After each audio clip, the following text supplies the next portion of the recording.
It's now my great pleasure to introduce Dr. Nikki Vincent, and Nikki was appointed as Victoria's first Public Sector Gender Equality Commissioner in September 2020. So in that role, she's responsible for overseeing the implementation of the Gender Equality Act and plays a key leadership role in promoting gender equality in the Victorian community and workplaces. That's impressive, but it's not the fact that I like most. What I like most is that Nikki convinced a former Playboy editor to become a self-confessed feminist in training and a crusader for the cause. He used to think of himself as a really good man, and he probably was. But like many other men, Nikki said, completely unaware, because he's never had to live in the world that women live in. Nikki, you weren't expecting that, were you? No. Welcome, Dr. Nikki Vincent.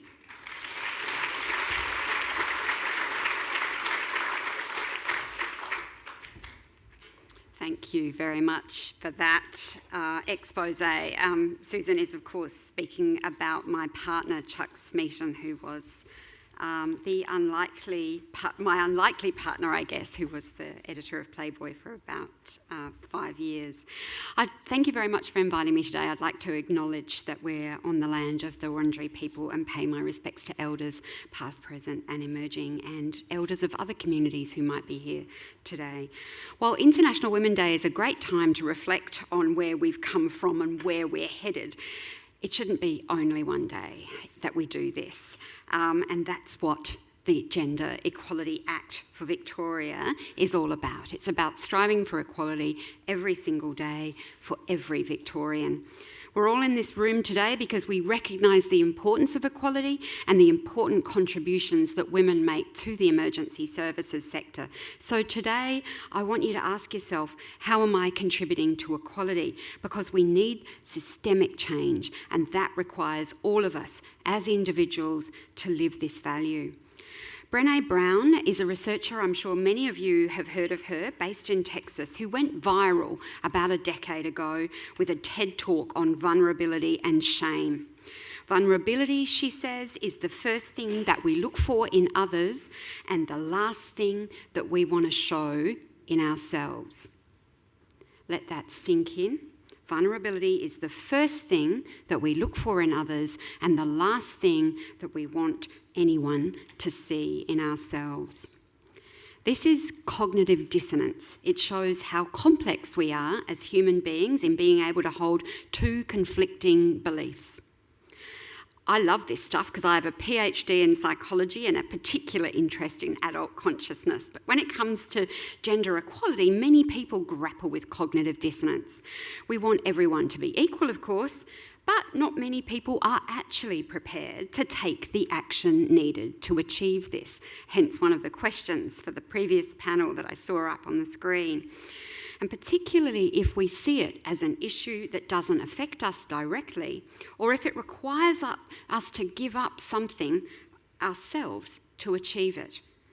Holding internal inconsistencies like this can create psychological stress, and to alleviate this, we might attempt to justify or rationalise why we're failing to act on something that we believe in. For example, the argument for merit of talent rising up the ranks has long been used to justify the gender gap in leadership. And even though we know that merit is a social construct and that merit often means appointing someone to a role based on a stereotype of what people in that role should look like or have previously looked like. Another way we respond to cognitive dissonance is by avoiding it. That's what I really want to talk about today and think about today. So talking about gender equality can be hard, especially for men who might feel like they'll be painted as the bad guys. So to the men in the room today, thank you very much for being here. Gender equality is not just a woman's issue, it's for everyone, and it's important that you are part of the conversation. Second, gender equality is not about men versus women, but it's about a better system for everyone. So back to Brené Brown. As she says in her latest book, in these challenging moments of dissonance, we need to stay curious and resist choosing comfort over courage. It's brave to invite new information to the table, to sit with it and to hear it out. Maybe some of you would rather run into a burning building or winch yourself down a cliff than have to sit at the table and talk about gender equality. It's a different kind of bravery to be vulnerable.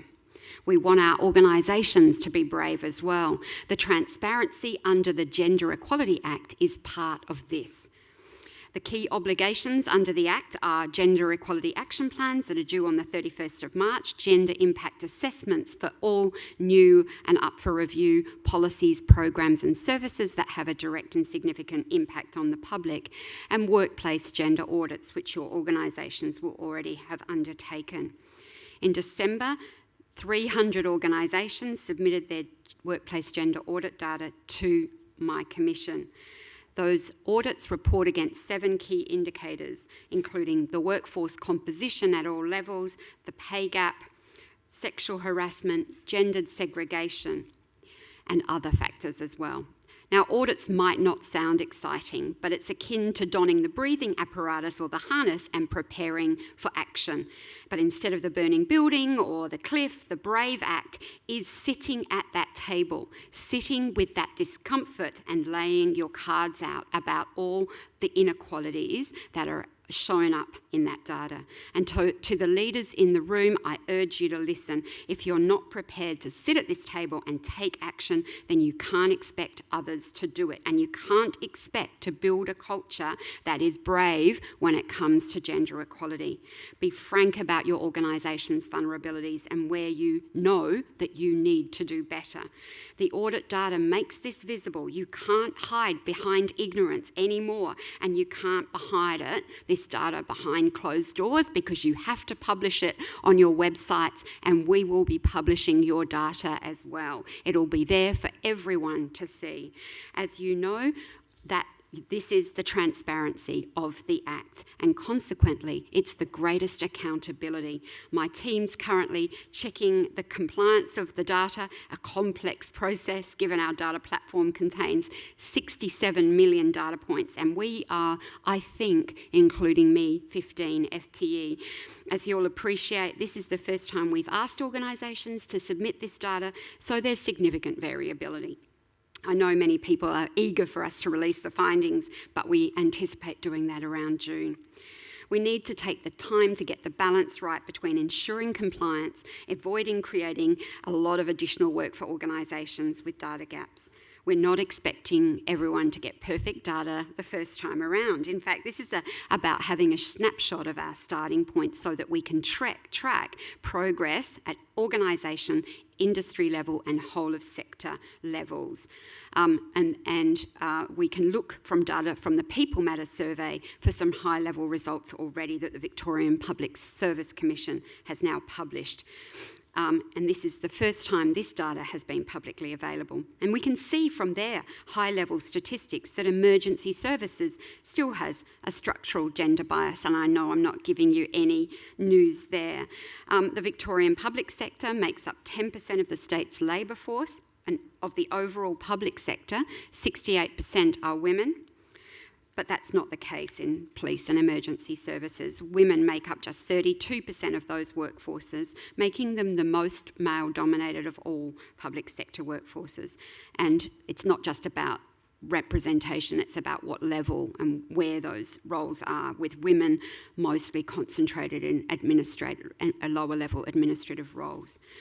I will note, though, this has improved over the past 5 years, up from 29%, and I hope to see it continue to increase over time. Well, we will see it increase over time. Reasonable and material progress must be made in every 2-year period under the Gender Equality Act.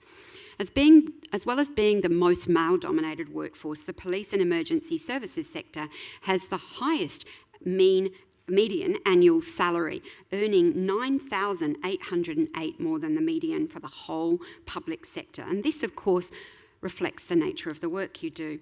However, having the highest salaries and the lowest proportion of women means that these organisations, your organisations, are also contributing significantly to the gender pay gap.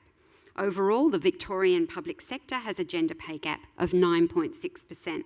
This means, on average, men earn $9,399 more than women.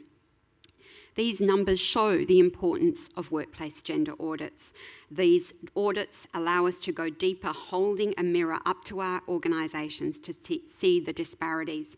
And this will help us begin to break down the structural biases that combine to give men a greater likelihood of taking home a higher pay. Many of you will be familiar with the concept of unconscious bias and how it influences our decision-making, and without even being aware of it. You may even have checked your own bias through Harvard's implicit assumptions tests. I have done that myself. When I did it over 10 years ago, it showed that I had a bias.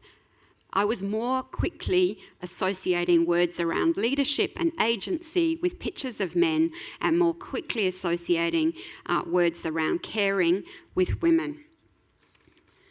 Regardless of our gender, regardless of who we are and the positions we hold, we all have biases, and that's okay. Being aware of our biases, though, is what can stop us from discriminating against women because they don't fit our preconceived ideas of what a leader looks like. Or discriminating against men because they don't look like what we think a carer or stay-home parent looks like. I often hear that some jobs and some sectors simply cannot offer part-time or flexible work.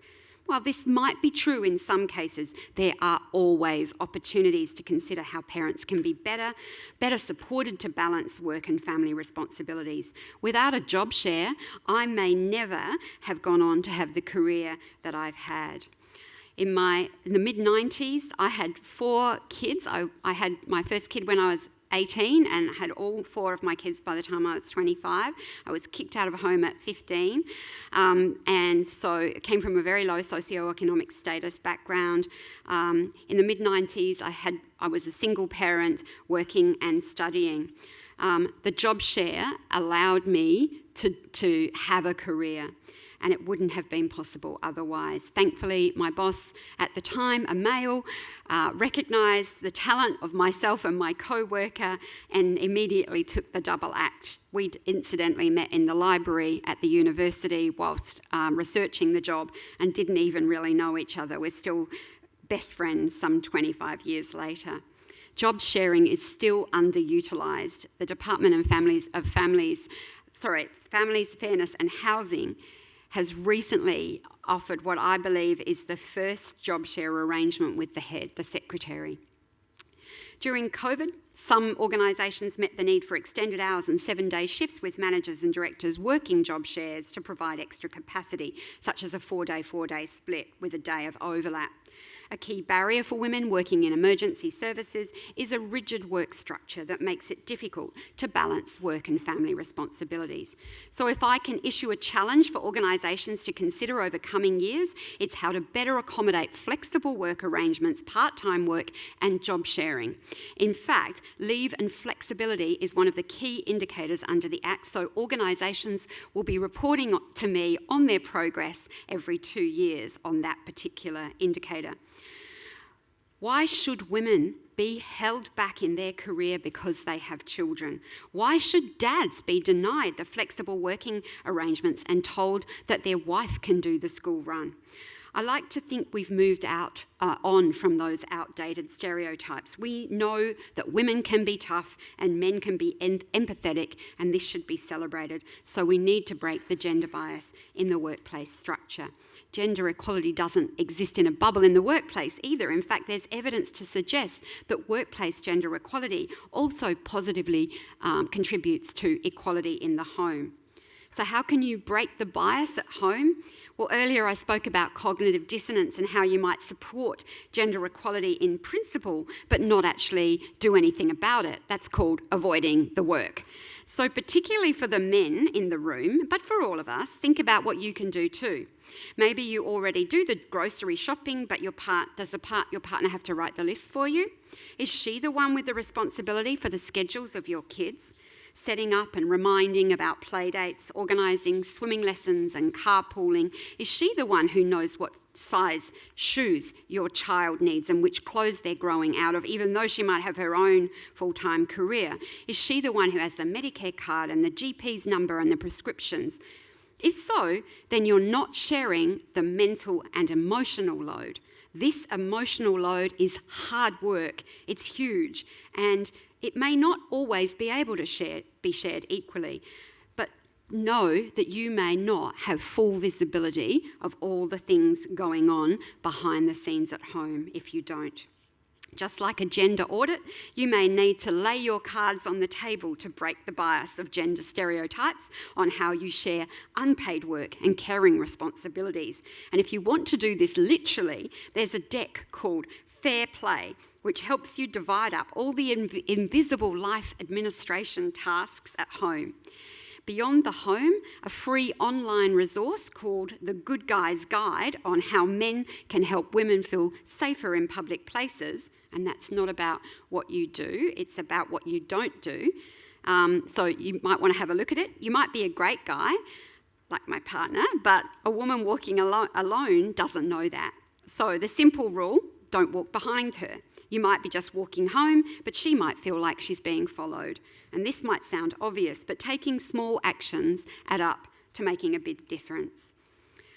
So I know that grappling with gender equality is a big ask and that change will take time. And I want to commend your organisations for being brave and committing to equality, even if the data contains difficult truths. And to all of you as individuals, stay curious and resist choosing comfort over courage. It's brave to invite new information to the table, to sit with it and hear it out. Thanks again for having me today, and I'm happy to take questions.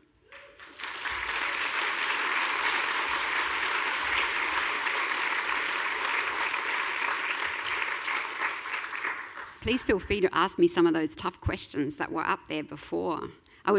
My hackles were getting up just reading them. So. Now you're asking me. How can women expect to have the same career trajectory as men if they take time out to have children? Do you want me to answer that? Yeah. It's a multi-pronged answer. I think, firstly, when we look at the gender pay gap and we look at the components of that, 40% of the gender pay gap, almost 40%, is down to unconscious and conscious bias. So if we eliminate that, we eliminate 40% of the gender pay gap. Other things are down, like 20% is down to structural bias in the workforce and sectors, with women concentrated in lower paying sectors. Taking time out of work to have children and for other caring responsibilities is about 25% of the pay gap. So I would say we can't have equality necessarily if the workplaces are still structured the way they are with women taking time out, but it would be 75% less bad if we did fix all of those other things. So we'd only have a 25. We'd have only a pay gap that was a quarter. So that's number one. Secondly, does parenting not count for anything? When women have children, they learn incredible skills and organisation, and so much. Having 4 kids made me a master at organisation. That counts for stuff. Thirdly, I would say, why don't men take time out to care for children? And then we'd have equality in that regard as well. So there's no simple answer to this. There's no silver bullet to this. But also I feel like when people go on leave from work, generally speaking, if you go on vacation, you get holiday pay, you get superannuation paid while you're on leave. If you go out sick, you get paid while you're sick. But you don't get super when you're on unpaid parental leave. What's that about? So I feel like there's a lot of adjustments that we can make in workplaces that will mean that whilst careers might not be exactly on par, they'll be a lot closer, and women won't be living in poverty when they retire. I think I've got the microphone. Hi. I heard you speak at a previous ESF forum about the Gender Equality Act, a very passionate speech, but then the last thing at the speech was, this doesn't cover volunteers. So I wrote to you and you explained that that's something that you're aware of, and I'm just wondering how far down the track is that? Yeah, so it is something that we're looking at. I don't know if Country Fire Authority's here. Yep, great. So Country Fire Authority are running a workplace gender audit with all of their volunteer workforce this year, and we are using that as a pilot for what that would look like if we did expand the Gender Equality Act to volunteers. So I think my discussions with the Minister about this is the only barrier is that it's a public sector workforce Gender Equality Act, and so volunteers are not public sector workers as such. I don't think that's insurmountable. I don't think anyone thinks that's insurmountable. So we'll go through this pilot and we'll see how we go, but we will use it as a way to help expand the Gender Equality Act to volunteers. We're currently looking at expanding it to regional library corporations and also potentially contract workers in local government as well.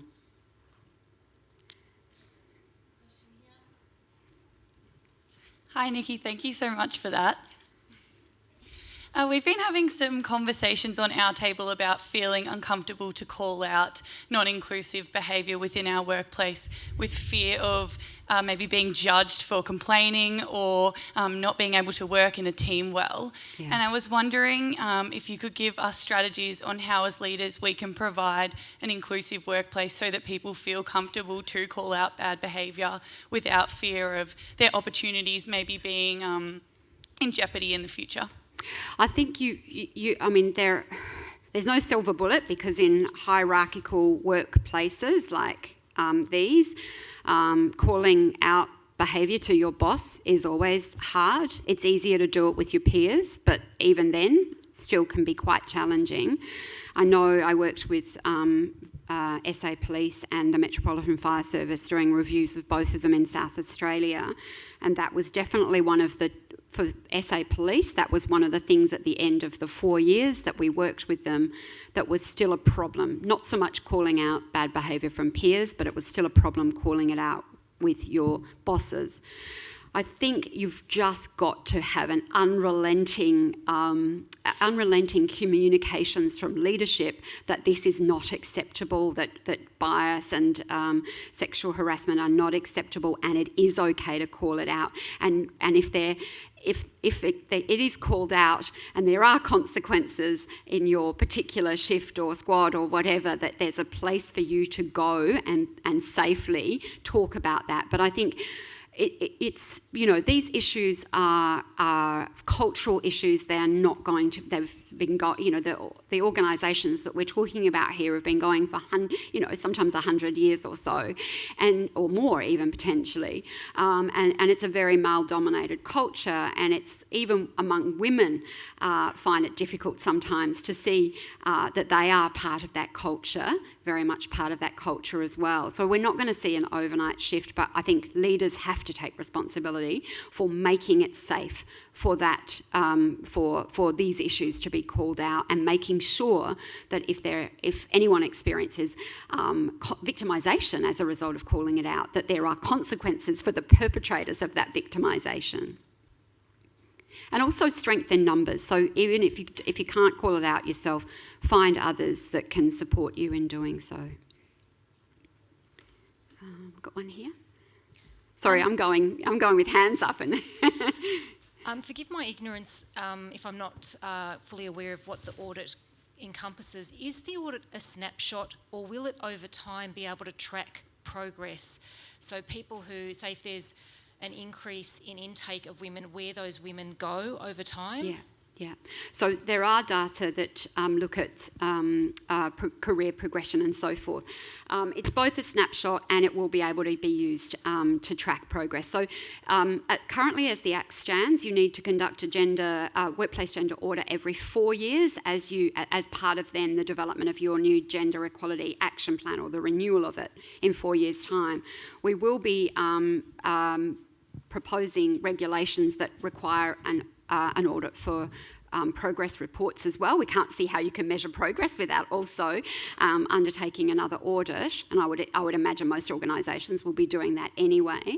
But it will be able to then track what happens over time and the progress over time. But I'd also hope that organisations are doing their own tracking internally at that very detailed level as well. Hi, thanks. Sorry. Interested in your thoughts around quotas as a driver for change. I find change to be excruciatingly slow, and if we just wait for that natural progression and trends, I will be well and truly retired for 20 years before we see meaningful change. Yeah. And for me, I know it's controversial, but I want to set quotas and targets and be unapologetic about it. And it's always controversial. I just wondered if you could share your thoughts. Yeah, it's hugely controversial. It is part of the Gender Equality Act that targets and quotas can be set. We wouldn't be setting them without a lot of community consultation, but it is a dirty word, often in fire services. That's my experience in South Australia. It's challenging. I am for them. We know that they do drive change, as you said, and we've seen them used effectively in Northern European countries. They have to be used carefully and sensitively, not as blunt instruments.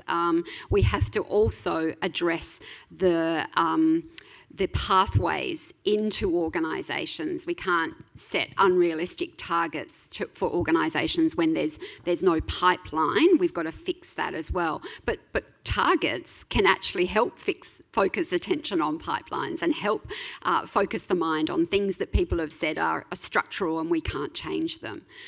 So I do think they're important. I definitely think we will be using them at some point under the Gender Equality Act. What we want to do is look at the data really carefully and think about where they might usefully be used, which we'll be doing over the next 12 months or so, and then we'll start having a conversation about quotas and targets.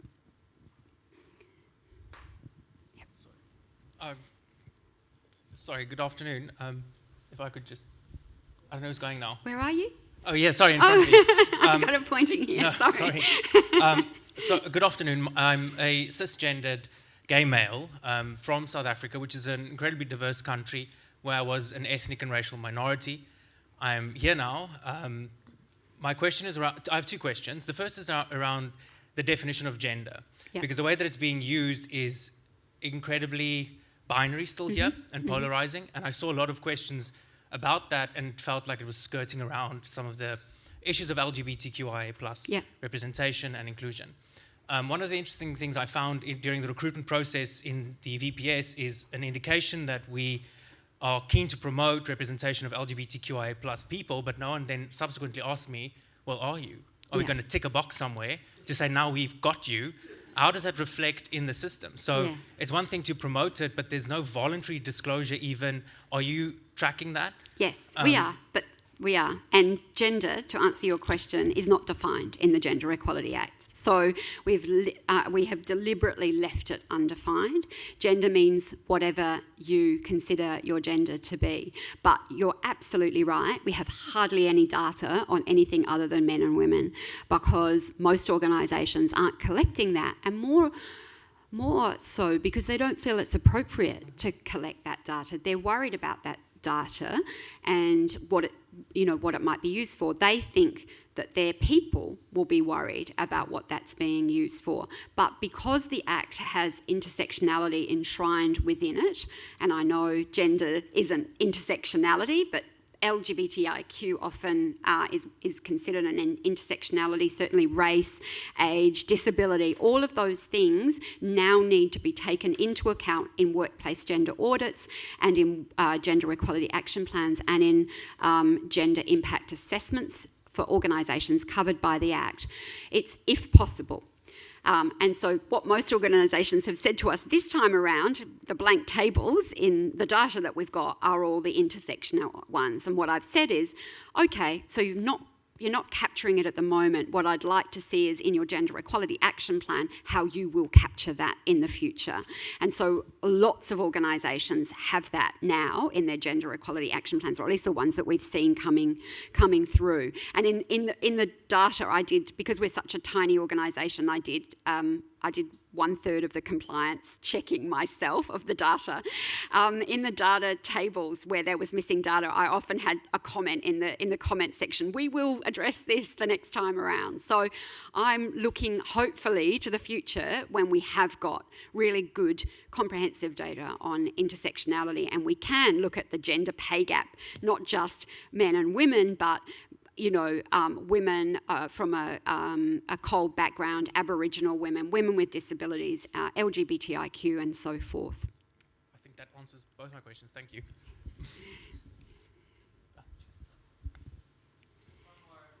Okay. Hi, Nikki. Thanks. That was brilliant. I know that the truth-telling of these stats will be extremely beneficial for a lot of women in the sector. And understandably, there'll be a lot of organisations and leaders who'll be nervous about the airing of dirty laundry, as it were. So can you maybe just talk to us a little bit about all of the really positive things that will come out of that airing and the truth-telling for our organisations, for our people, and maybe even for our communities as well, because obviously we seek to represent them in our diversity. Yeah. Well, I think having that data and being able to see it, pay data, data around how the organisation's structured and representation at all levels and so forth, can only be a good thing. Progress in gender equality has been so incredibly slow, and no more so than in the emergency services sector and others. Banking is another one as well. And so I think what's the positive of this is that, yes, it will be upsetting. We've got a lot of anxiety from organisations, not just emergency services, but lots of organisations are really worried about this is going to be public, we didn't know this, tell us what you're going to put up there and so forth. Having done that, it's almost like ripping the Band-Aid off, right? You've ripped the Band-Aid off, and from now on, all you've got to see is progress. And that's that's the nub, right? Because organisations have to make reasonable and material progress every 2 years, we're going to rocket blast gender equality, because no one's going to want to show no progress the next time around. And if that progress, even if we judge it, however we judge it, it's actually the public that can judge that. It's actually the media that can judge that. And I think that's going to create brilliant pressure on all of our organisations. And let's face it, we're talking public sector organisation, publicly funded organisations, which should be the shining lights in these areas, and we're not. And so I think it's going to just make that happen. So for me, that's the good news story. There's still a lot of fear, but every organisation's in exactly the same boat, except for those that have been working on this for a very, very long time and had quite a lot of success, which are few and far between, I would say. And it's not where you start anyway, it's how much progress you make over time. Thank you.